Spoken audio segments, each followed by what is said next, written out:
Hey guys, SoCal Val here. You are listening to the Hitting the Turnbuckle podcast.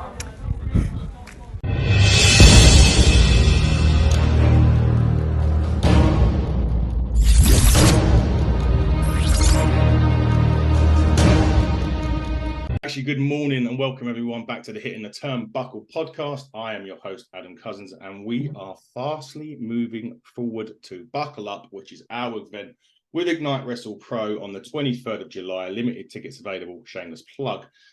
First off, I need to recommend Blacksmith Apparel for this top Bullet Club football jersey. Fantastic. Love those guys. Be ordering my United Empire one very soon. Anyway, I don't get commissioned for that. So let's talk about our guest today. Making his debut at Ignite Wrestle Pro, someone who we're very much looking forward to seeing, one of the biggest names in the British independents. Recently, he has just come back from Vegas where he's popped the question to his girlfriend, and luckily enough, she said yes. But please welcome our guest, the Lost Boy, professional wrestling, Scotty Rawk. Good morning. Good morning, bud. How are we doing? How are we feeling? It's all right. I was on a podcast until midnight last night, so it's kind of like I haven't slept, but it's all good. It is all good. That's at NWA. Those time zones over there, they were Pacific, so like 8 hours behind us. That's literally what I'm trying to recover from right now. Losing 8 hours coming back to the UK from being in Vegas and California and like sort of the West Coast. It kicks your ass. It really does. It died for me. I think Phoenix was the other side of. I think it's the other side of Vegas. I was at Phoenix once for WrestleMania 26. I mean, they all did. Every one I went out there killed me for jet lag and that. And you kind of need a week to recover from it, but until your body gets back in. So Ignite, Scotty, your debut. So these fans that are coming in, what can they expect to see from you? I mean, if anyone is familiar with my work, they know that I'm a hard-hitting, high-flying, little misfit kid that's struggled to find his place in the real world and firmly cemented himself in the world of British wrestling, quickly expanding and ever on the lookout to branch out. And I know that there's been a couple of confirmations that I've had recently that's not just cemented me in the British wrestling world, but I'll be later this year venturing out and cementing myself as part of the European wrestling world. That's pretty exciting. But yeah, it's, as I say, I'm a bit gritty, a bit edgier, a bit more smash mouth than most. But I think that comes from a heavy background with martial arts. So I got my black belt in mixed martial arts when I was 16, and 2 months later started wrestling training. So it's kind of been a staple point of my life since I was, 9 years old. Got into black martial arts very young, which is good. We actually sponsor Corey McRae as well, and he's come back from Europe. He was in Hungary. He's obviously the Ignite champion at the minute. Yeah. So he's not going to come back from Hungary. So it's interesting you saying about branching out into Europe and places like that where we've just had Corey come back from. But is that the kind of shift that you go from sort of British Europe and then potentially up to where you've literally just come back from? Yeah, I mean, hopefully. I would love nothing more than to wrestle all over the world and have wrestling take me to places that I never thought I'd go before, without sort of dropping and hinting too much at these announcements that will be coming up quite soon. There's certain places that I'm now going to be working for regularly that I never even thought that I'd end up going to. You know what I mean? So it's really.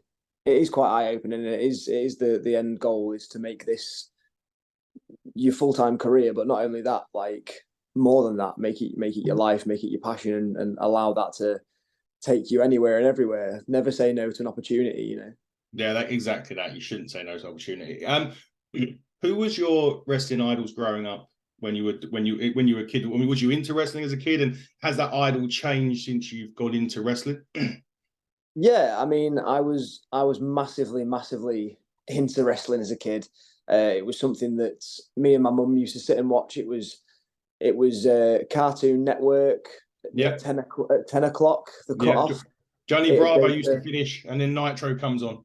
That was it. And I remember there was someone that tweeted like the old end of Cartoon Network transition into Monday Nitro, and like it really sort of brought back nostalgia. Like my first wrestling figures that I was ever bought was a WCW Mike Awesome and a Goldberg wrestling figure. And then obviously like sort of growing up and stuff, my tastes kind of changed, and like my wrestling, like I really sort of went away from like, oh, I love wrestling to like, oh, I love this wrestler, and like I really sort of followed like Jeff Hardy, obviously. Rey Mysterio was a big one for me as a kid. I unfortunately I was too young to really witness the original DX, but obviously like the PG version of DX coming back, I thought those guys were absolutely hilarious. Shawn Michaels, one of the greatest of all time. But I was a massive TNA kid. Okay.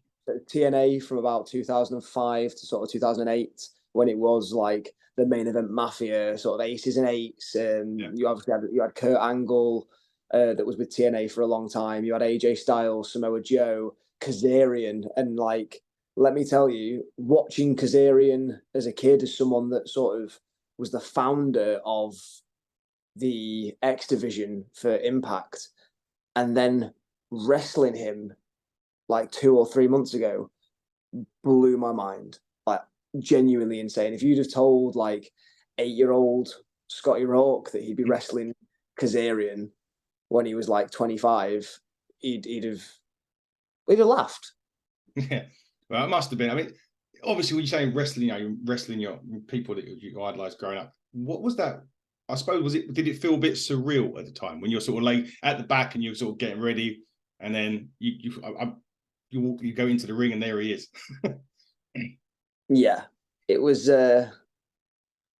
crazy. Like, just being able to sort of like chat to him, pick his brain a little bit. I mean, there's a lot of people that like will try and no sell it and be like, oh, it's just another day at the office. But like, when you get to wrestle your idols and the people that you watched growing up and people that have influenced your childhood and potentially influenced like your style of wrestling, or certainly crafted and paved the way of the style of wrestling that you're pursuing, then yeah, like it's a big, like, surreal, heartwarming, confusing, what am I doing type moment. Like, almost like you've seen Wayne's World, right, where they meet Alice Cooper and it's the we're not worthy, we're not worthy.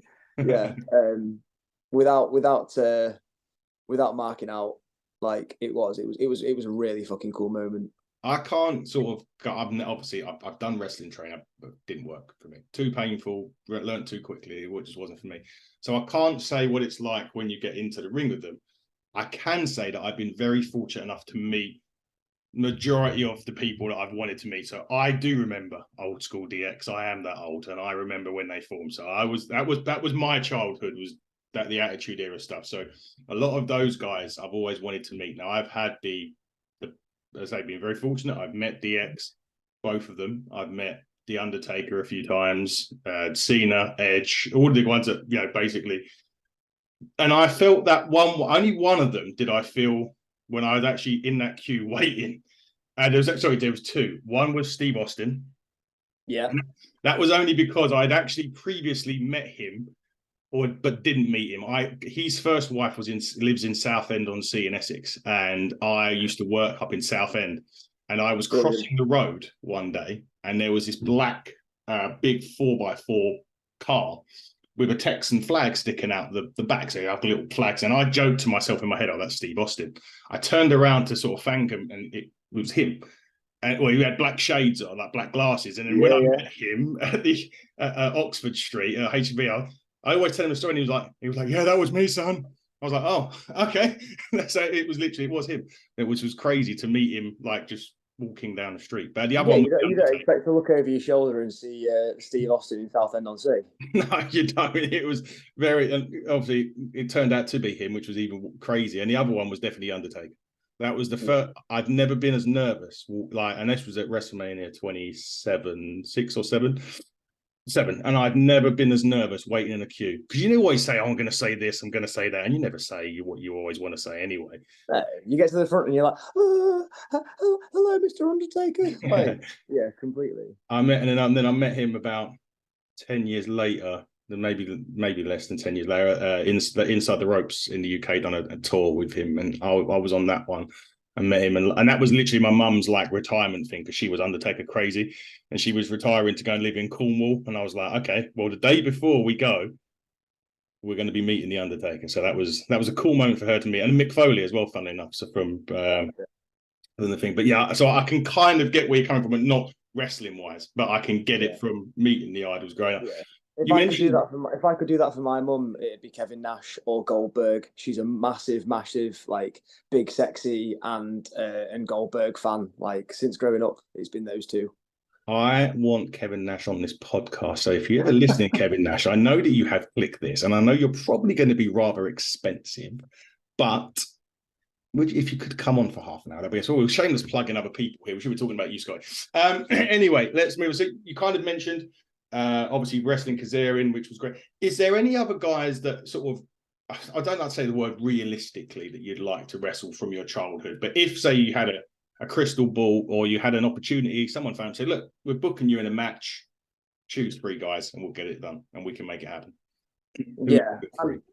Ultimately, it was my dream match would never happen because unfortunately he's no longer with us. It's Eddie Guerrero. Eddie Guerrero is, in my opinion, the greatest of all time.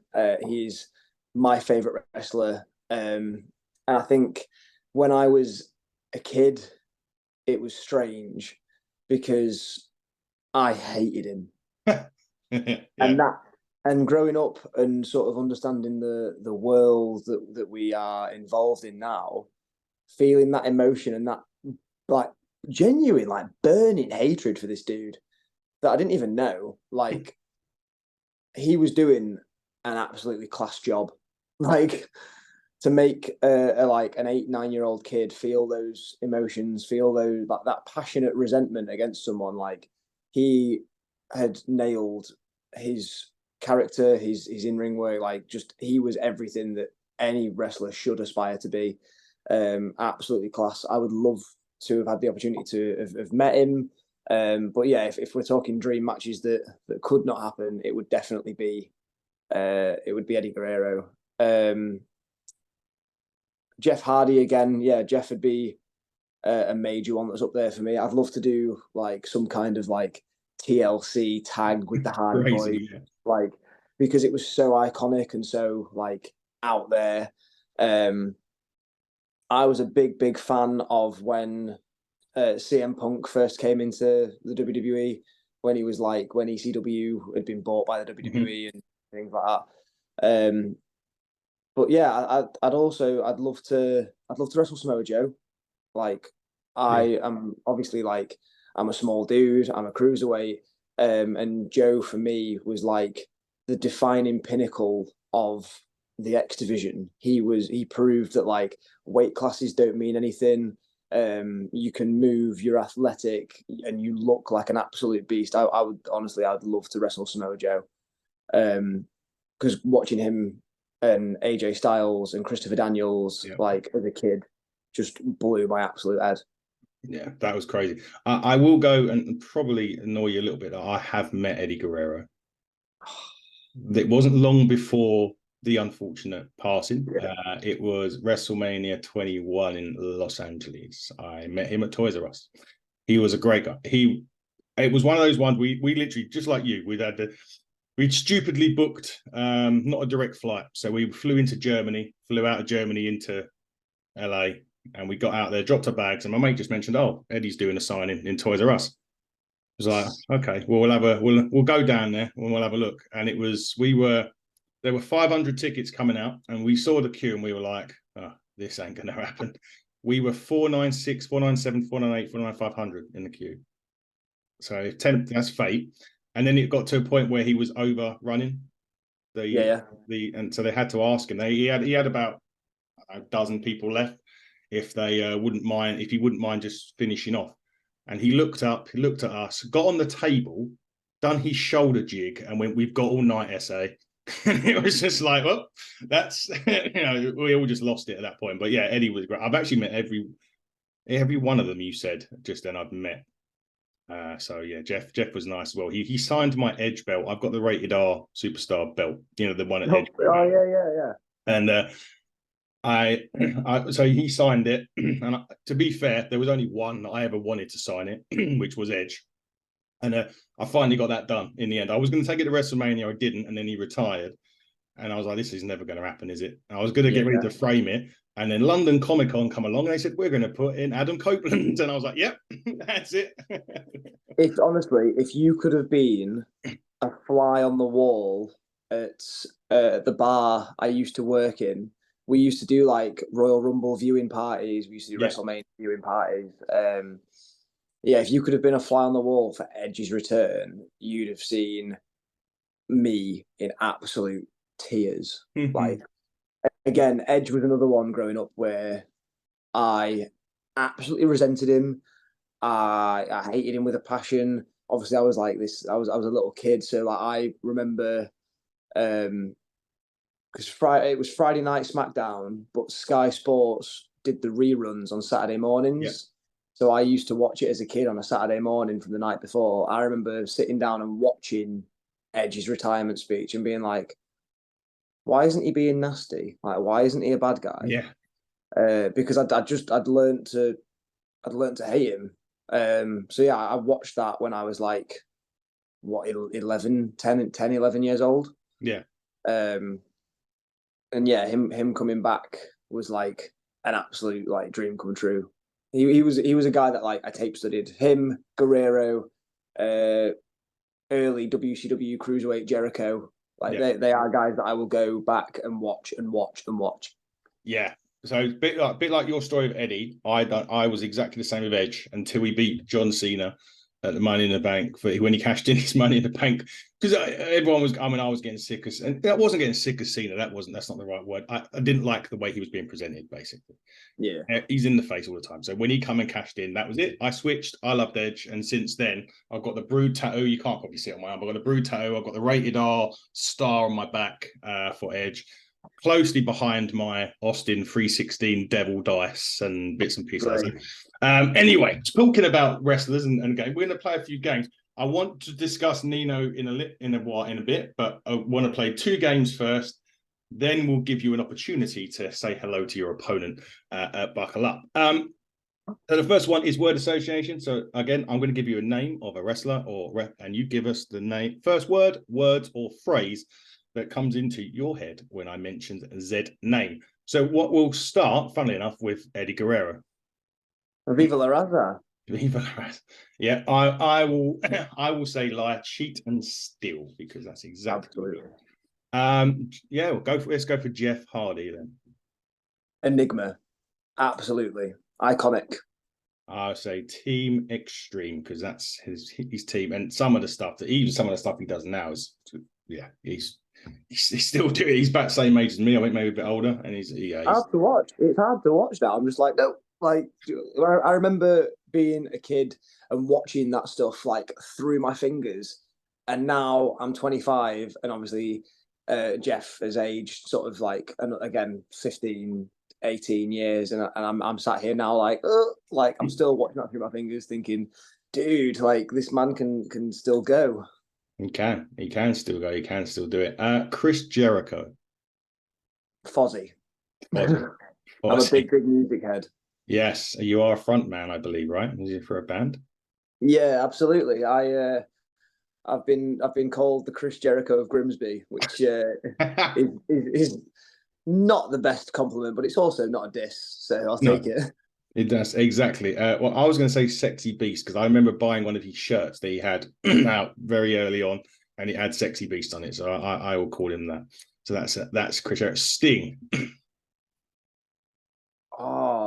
The Crow. The Crow, or Icon, as I'm going to call him. Speaking of icons, Steve Austin.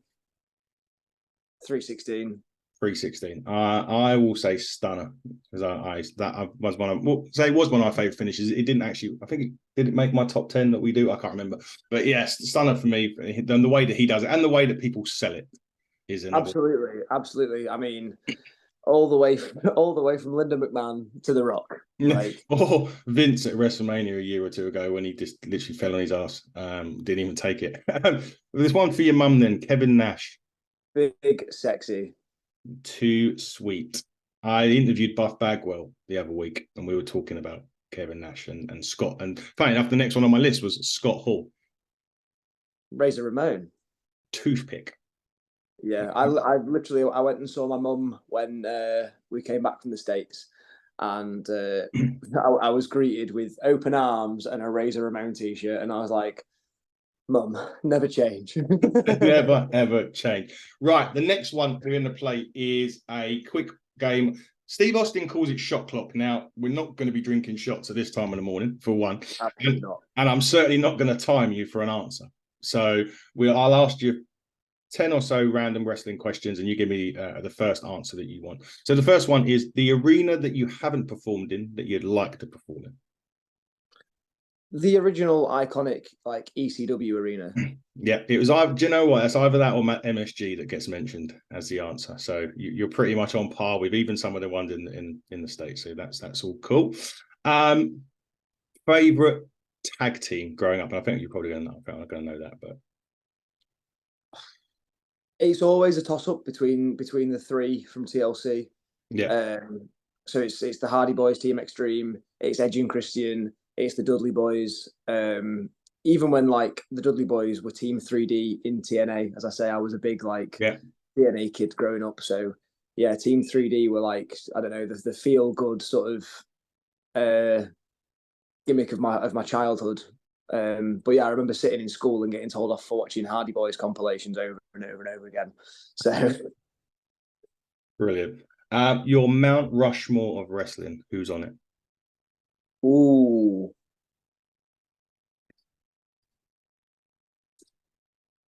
Jericho's up there. Guerrero's up there.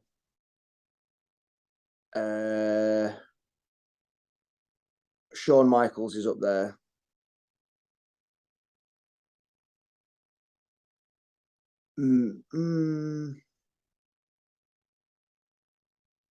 Macho Man. Macho, brilliant. I love Macho Man. He was great. They are good answers. Macho Man was amazing. I used to love Macho Man. Very colourful when I was a kid, and then he went to NWA. And he was anyway. Favorite wrestling entrance music? It's Edge's. It's got to be Metal English, Alt Average. Yes. Hearing that go off at Clash at the Castle. Wild. Chills. Were you singing it like everybody else, like me? I was singing. Absolutely. I mean, I actually me and Lucy watched Clash from on the network. We weren't actually there. Oh, okay. But we drove down the next day because I was working TNT in Cardiff when they did the Progress TNT show. Yeah. The day after Clash. So like the buzz was still real. And if I spoke to anyone that actually went to that show, that obviously we'd watched at home, the moment that they like pulled out as a highlight was Edge's entrance every time. Yeah, every time. However, honourable mention, Randy Orton's original theme, Burning My Light. Burning My Light. Yeah, sorry.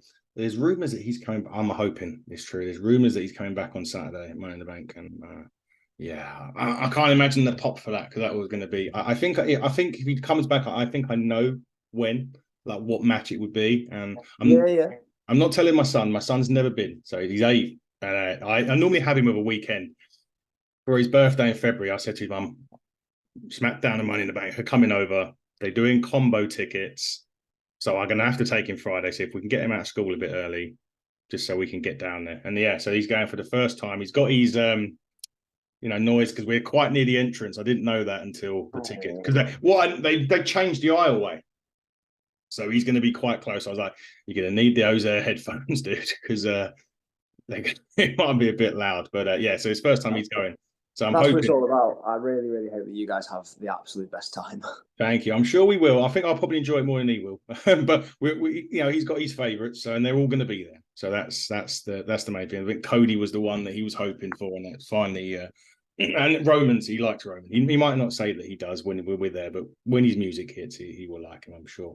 Let me think. Favorite finishing move. I had a feeling this would come up next. BME, the best moonsault ever. Yes. Chris Daniels. Daniels. The most dangerous finisher. Oh. I mean, I've seen plenty of people take a Styles clash wrong. AJ save him at the last minute because he's like an absolute pro. But I've also seen clips from Forbidden Door this last weekend. The Tiger Driver 91 or whatever it is. Like that looked gnarly. Yeah, I think even as a wrestler, you have to kind of, it is about trust and it is about timing, and you've got to make sure you do certain things. But that's the other one. The other one, if you've not seen it, and it's been doing the rounds recently on social media, is the Steiner screwdriver from Scott Steiner. It's a jumping tombstone power driver. Yeah. No, you would. No amount of money in the world would let me even think about taking it. Tuck your chin out for the best. Yeah, I've got more than one chin, so it's going to be difficult to do. Anyway, last question, and then we'll move on to Nino. The best entrance presentation. So you've had the music, but now it's the presentation of the wrestler that comes out. You see, I was always a sucker for Rey Mysterio. The booyaka leap from the stage, the big like fireworks going off. I was a big sucker for a Rey Mysterio entrance. I think Rey takes that for me. Yeah, or Batista. I was like when Rey and Batista tagged together, like Batista's also great entrance music. Yeah, don't do the pyro. I was right next to that when it went off once. Have you ever seen that? Have you seen? Obviously, everyone has seen this clip, but the clip of the fan that's running backstage and he just meets Batista, who just yeah, absolutely. The one that I always go for, and it's because it's just legendary, is the Undertaker. Yeah, I've asked. We asked Matt Cardona what it's like when you're in the ring, and you've got you're watching him, and he said whatever you're feeling out there when you're in that ring, he didn't literally say the word shit yourself, but that's basically what he was meaning. I couldn't even imagine it. As I said, I've seen it sitting there, and I've seen different ways. I've seen him when he's come up from hell against Shawn Michaels and all the other American Badass entrance. But I mean, that I can't imagine what it's like standing in that ring waiting, because obviously it's a long wait as well, because he's not exactly the quickest walker in the world when he comes out either. So that's just I don't know how he managed to miss my Mount Rushmore of wrestlers, but yeah, absolutely. He is defined wrestling for the last 30, nearly 40 years. Yeah, he scared me enough times as a kid growing up, that's for sure. Again, that's what it's about. Yeah, exactly that. Anyway, let's switch back to Buckle Up. So obviously, you're facing hometown boy, Nino. He's coming off fresh after his victory at the bitter end. I was there watching it. CJ Carter was the referee, the GM of Ignite. Let's give Nino a little message, Scotty. What is he going to be in for in a couple of weeks' time at Buckle Up? So, first off, hi, Nino. How's it going? You all right, bro? I've seen some of your stuff. I've seen clips from Ignite. I've seen clips from Wrestle Carnival. I've seen clips from Attack. You are talented. You are killing it. And you are arguably one of the best up-and-coming high flyers that I have personally witnessed and will have the pleasure of sharing a ring with. What I have not seen is you do much up north. Now, I don't know whether you've heard any horror stories of the northern scene or people from little towns that have had to beg, steal and borrow, scratch and claw for every opportunity they've ever had and haven't been, gifted and granted every wish that they've ever asked for. But our hands are coarser, our hearts beat louder, and when we shout, we fucking roar, mate. So prepare for something that you've never experienced before. because I will hit harder. I will fly higher. And all it takes is one kick, and I will send your jaw swinging and your shoulders to the mat for 1, 2, 3. I'm there at Ignite to prove a point. I'm there to show the people at Ignite who I am, what I can do. And you better buckle up, brother.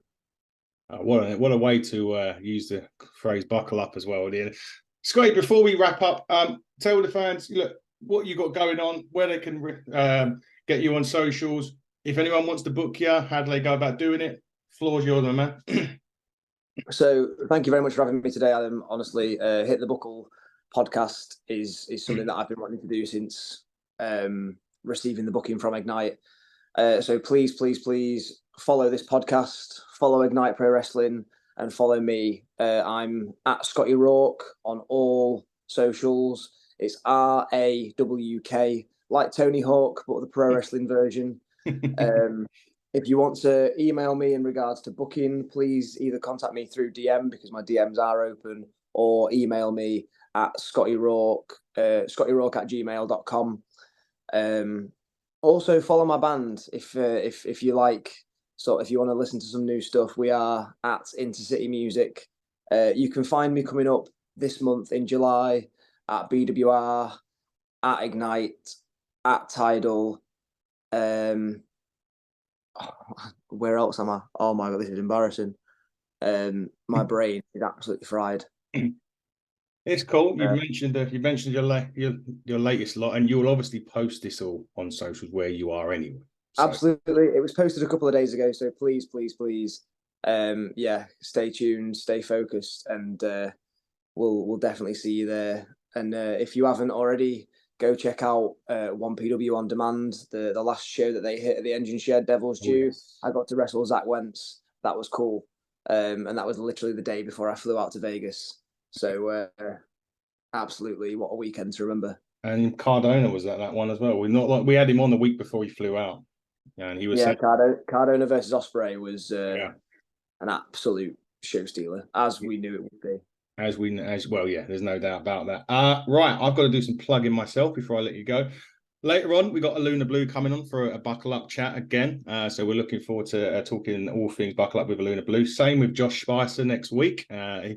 As well as we've got a very special one next week. We've got a 2-hour sit down, and 2 hours isn't going to be long enough, with the franchise Shane Douglas that I cannot wait for, because he's one off my bucket list that I wanted to meet. Well, not meet, but talk to. So that's going to be fantastic. We announced yesterday a couple of TNA Halloumis coming on. We've got Chris Harris from America's Most Wanted coming soon, and we've also got the former WWE and TNA Women's Champion Lisa Marie Varon Victoria coming on very soon as well. But of course, buckle up, 23rd of July. If you haven't got your tickets already, why have you not? Get on to Ignite Wrestling Pro. There is a link to Eventbrite. We have just released more seats due to demand. If you want to see guys like Scotty Rawk, Michael Laku, the main event being the triple threat, Smashing Mike, Corey McRae, Connor Mills, which is going to be amazing. Smashing Mike and Corey McRae have been going at it ever since the bitter end. We have Smashing Mike coming on in a couple of weeks as well, as we build into Buckle Up. Corey's not very happy about that, but that is what it is. But for now, this has been Hitting the Turnbuckle podcast with the lost boy of professional wrestling, Scotty Rawk. I have been your host, Adam Cousins, and until next time, or until later on today when we're back, buckle down, stay safe, and enjoy it.